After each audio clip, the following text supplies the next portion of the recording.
మీ శరీర బలహీనతలను బట్టి మనిషి రీతిగా మాట్లాడుచున్నాను.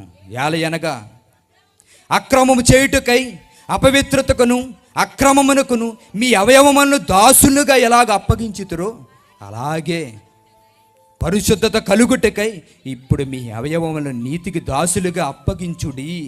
మీరు పాపమునకు దాసులై ఉన్నప్పుడు నీతి విషయమై నిర్బంధం లేని వారి ఉండి అప్పటి క్రియల వల్ల మీకు ఏమి ఫలము కలిగను?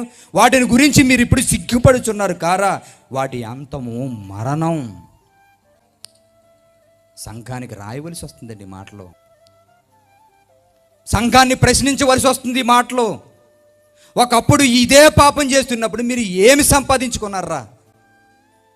మీకున్న విలువలు పోగొట్టుకున్నారు కదా, మీకున్నటువంటి పేరును పోగొట్టుకున్నారు కదా, ఈ పాపంలో బ్రతికితే మీ ఆరోగ్యాలు పోగొట్టుకున్నారు కదా. ఏం ఉపయోగం ఉన్నది పాపాన్ని అనుభవించినప్పుడు?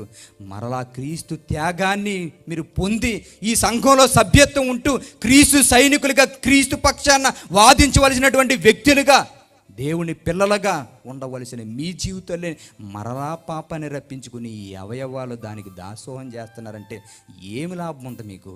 దాని అంతం మరణమని తెలియదా మీకు?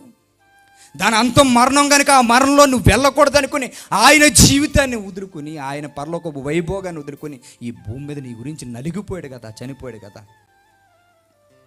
ఆయన నీ గురించి త్యాగం చేశాడు కదా. ఆ త్యాగం గుర్తుపెట్టుకున్నావు కదా. ఆ త్యాగం గుర్తించుకుంటున్నటువంటి నువ్వే మరలా అదే పాపపు లోకానికి వెళ్ళిపోయే పరిస్థితికి వస్తుంది. ఒకప్పుడు దుర్నీతి సాధనాలకు ఉపయోగించేమో కదా ఈ అవయవాలు. ఒకప్పుడు ప్రతి అవయవాన్ని దుర్నీతి సాధనాలకు ఉపయోగించిన మనం ఆయన రక్షించిన తర్వాత ఆయన గురించి కదా ఇవి పని చేయాలి పవిత్రతతో బ్రతకడానికి. మరలా ఆ పాపానికే మరలా వెళ్తున్నామంటే మనం ఎలాంటి పరిస్థితిలో ఉన్నాము? సంఘాలతో బాధపడుతూ రాస్తున్నాడండి. ఎందుకంటే క్రీస్తు ఇంత త్యాగాన్ని గుర్తించినటువంటి వారు క్రీస్తు కొరకు బ్రతకలేని పరిస్థితుల్లో ఉంటున్నారు. అలా బ్రతకలేని ఆ పరిస్థితుల్ని చూసేటు కనుక బాధపడుతూ చెప్తున్నటువంటి మాటలు ఇవి.